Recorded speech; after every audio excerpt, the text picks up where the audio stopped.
Hi guys, it's Emily from Nobel Novels and welcome to today's video. This is my gratitude journal, May 2024. Now, I know these videos, I always say these videos don't necessarily do great on my views, but I enjoy making them. And I was thinking, oh, do I stop making them? But no, I'm going to carry on because I think for me, it helps to look back at the month. I have my booktube diary over there, I have my calendar, I look at what's coming up, what's happening. I look at the things I'm grateful for, and sometimes I need to be reminded.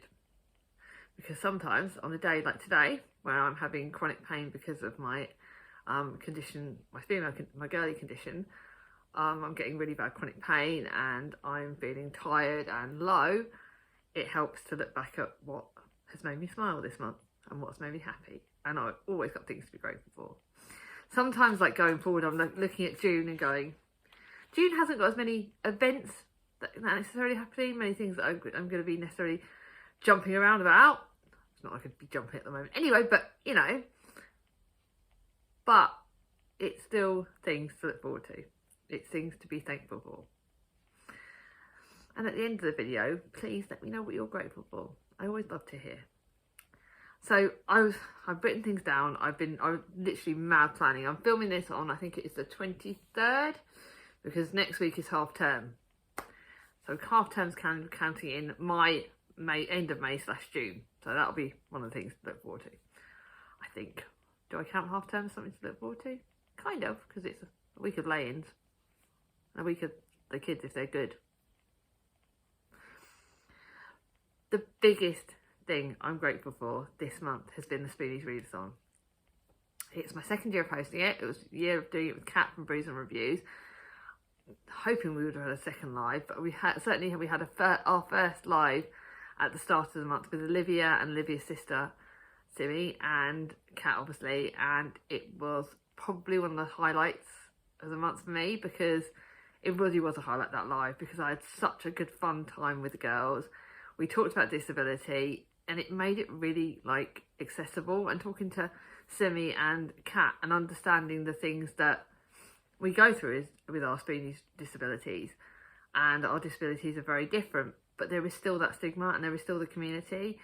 And something that has happened this month has been, we've had a lot of positive comments about the videos I've made, be it the Living with Disability video, which I'll link down below, the live show, which I'll link down below, both of which have had a really positive feedback, and we've had different subscribers subscribing to me.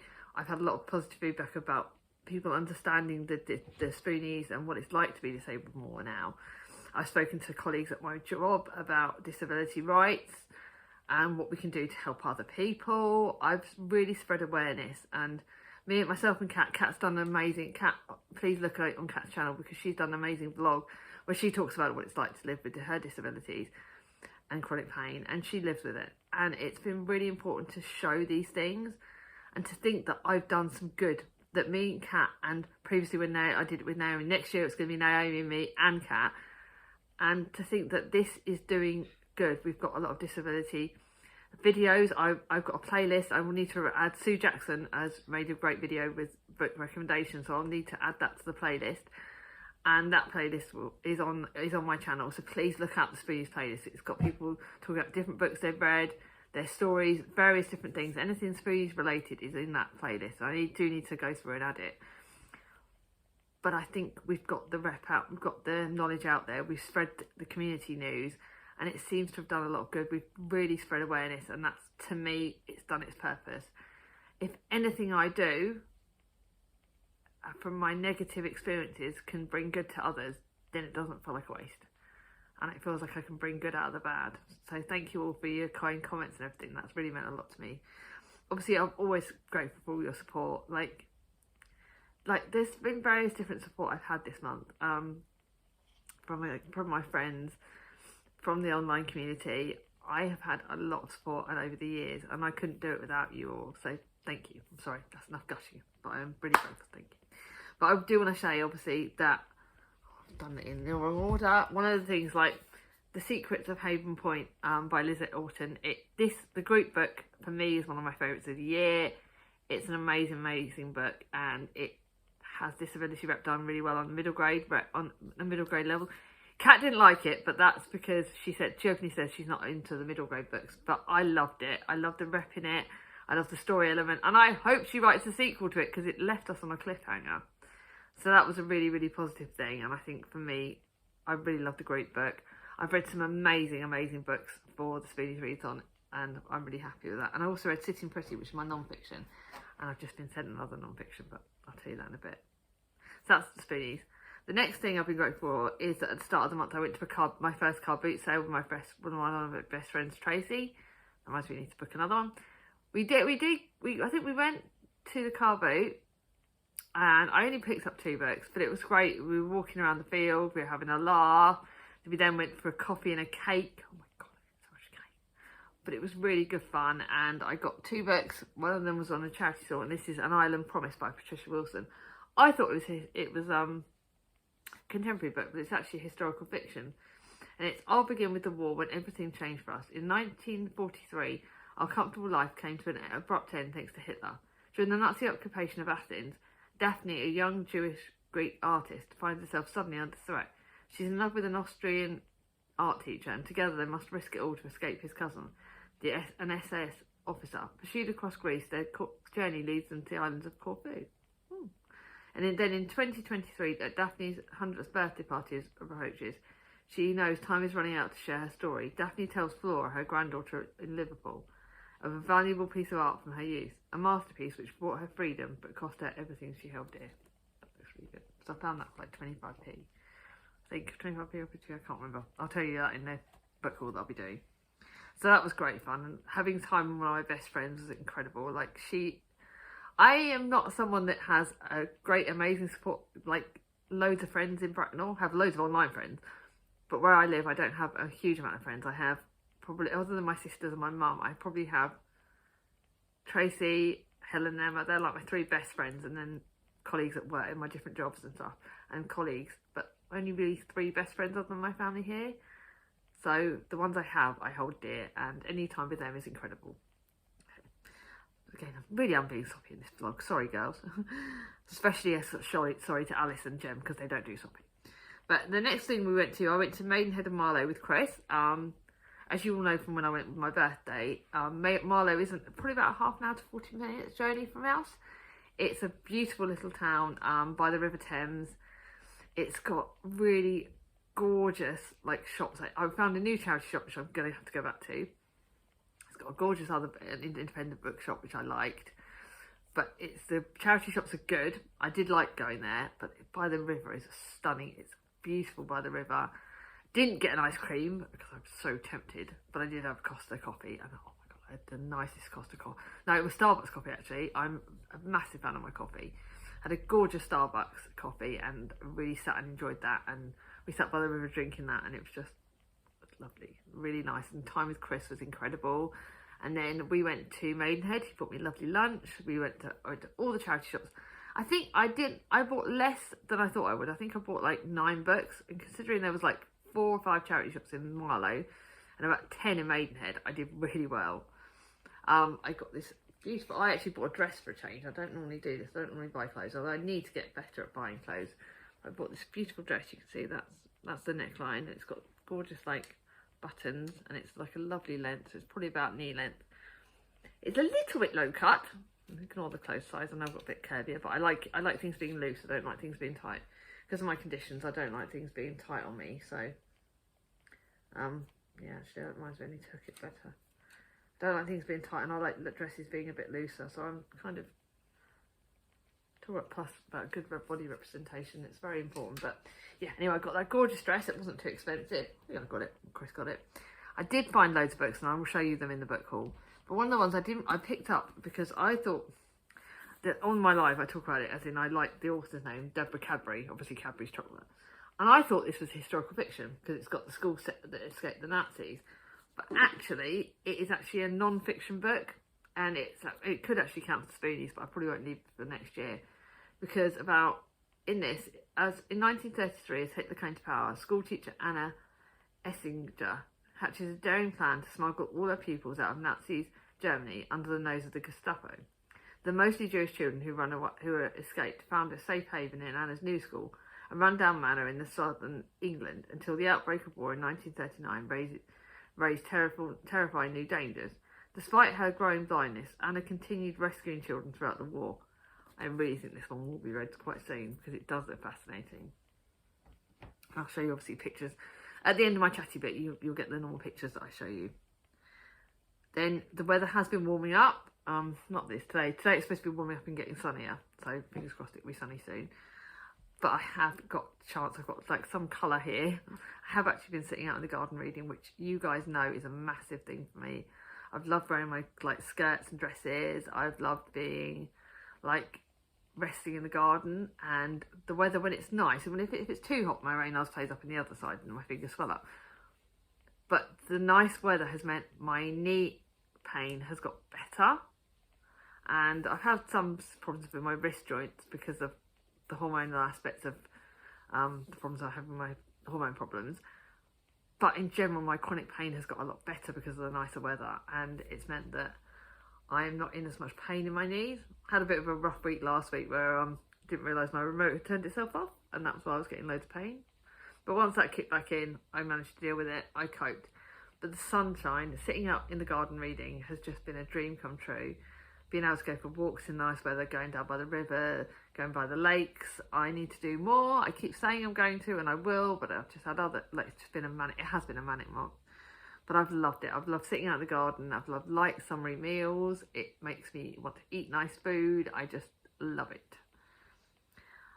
On another side, on a personal note, my mum had her operation about 4 weeks ago, and she's getting better.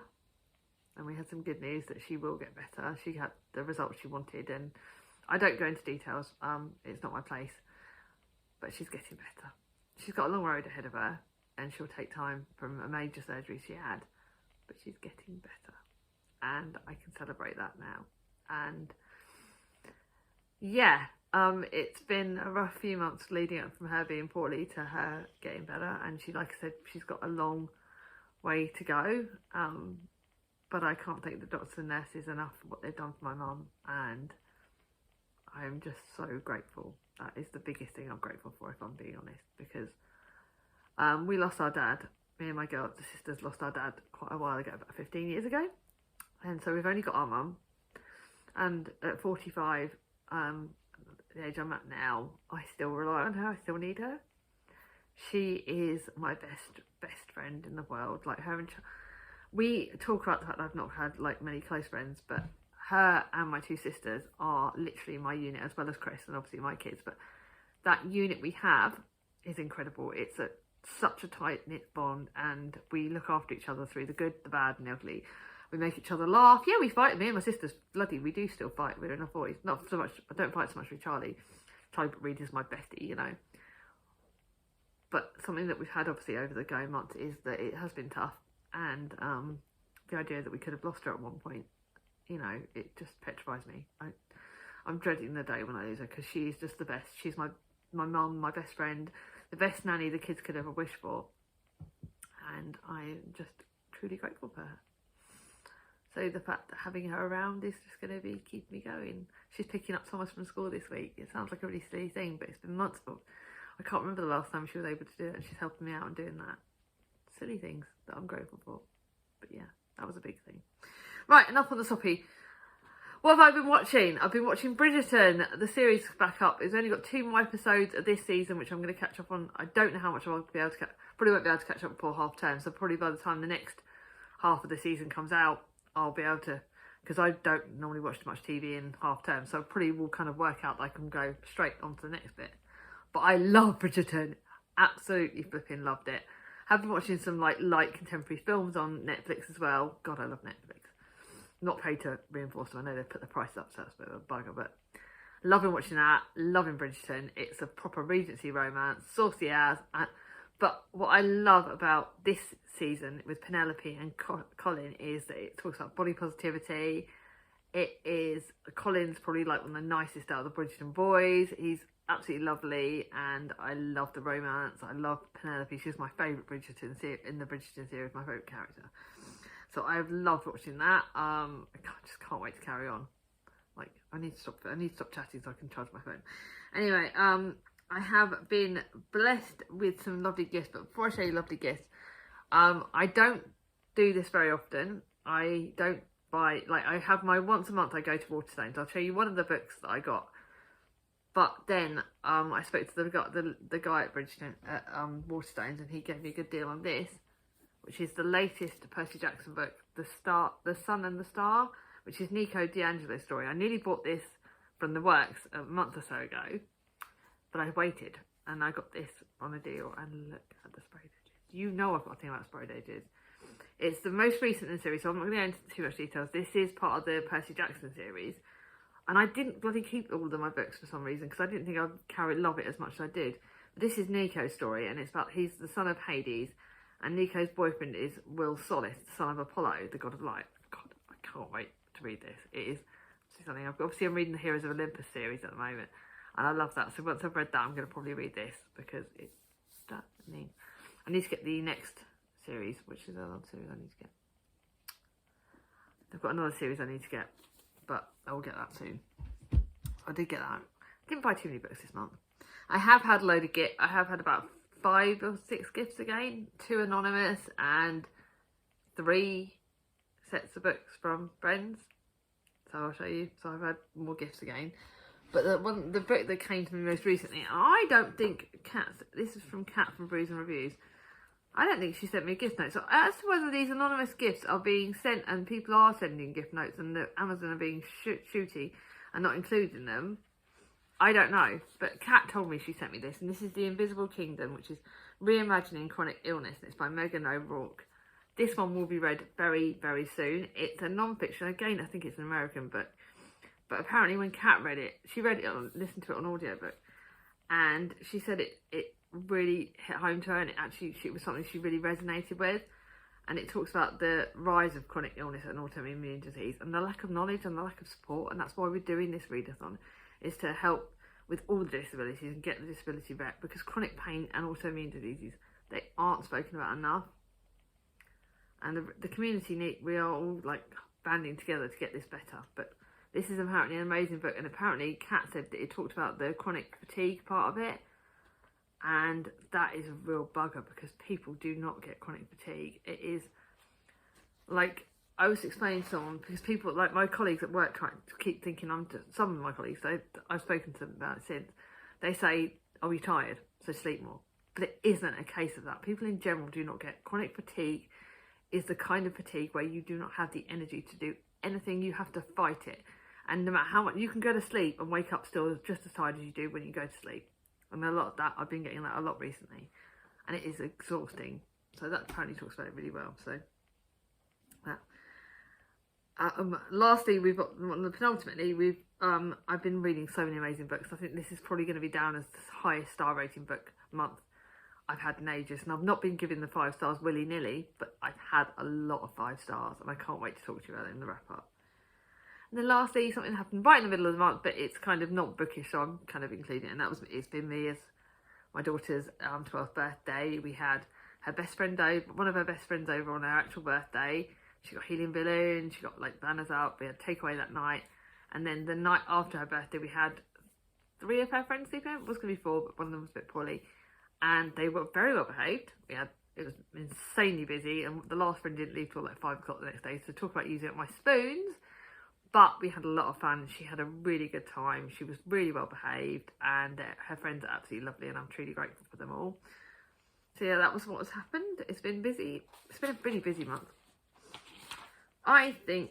Right, so upcoming in June, before I do the icon, obviously we've got half term, which is kind of the week this video goes live, it's half term. No, I think, oh yeah, this is the last video, so it'll be right at the end of half term that you guys are seeing this, but it would have been half term. I'm hoping it's good. Thomas has got one of his best friends coming over to a sleepover, and we're going to town, which will be hopefully successful with the kids. That'll be nice. You'll see I might be doing a bit of shopping for myself. Not just books, by the way. I've got my hospital trip at the start of the month, so please guys, can you all be like praying that we get the answers that I want? I'm going to be asking for my hysterectomy, and hopefully they'll confirm whether they're going to be able to give it to me, and as soon as and when I'll get it. And I'm like, please, for the Christians out there, pray for the non-Christians, just keep your fingers and toes and everything crossed. That there isn't a long waiting list, that I get the result I want, and that I get the support I need, because I'm really struggling. So gratitude wise, I hope it goes well, and Chris is going with me, and I'm really hoping and praying it goes well. And then he's going to take me to lunch, so hopefully either which way we'll find out something. I'll see if I can let you guys know, but hoping and praying by the time this goes live, I would have, not long after this video goes live, I would have found out. Then the middle of the month, I'm going to Woking with Charlie. We know we get the women's prize. We get the results of the women's prize as well, which will be exciting. But I'm going to Woking with Charlie, and that will be our little trip together, time with my best friend. Couldn't wait. And then lastly, hopefully we'll get more gardening, reading in the garden, and more sunshine. Maybe even a barbecue if Chris can be bothered. But we'll see. Right. I'm trying to think of an emoji. Oh, I can't think of an emoji. I'm trying to think. I think because obviously the biggest thing this month has been the Spoonies Readathon. So if you got to the end of this video, please give me a spoons emoji, because that has been the biggest thing this month. I'm truly grateful for it. So thank you. So give me that emoji if you get to the end of this video. Let me know what sort of things you've been grateful for in May. I'd love to hear. If you like this video, give it a thumbs up. If you're new to my channel and not subscribed, bring on my ding-a-ling. I'll see you all soon. Bye bye.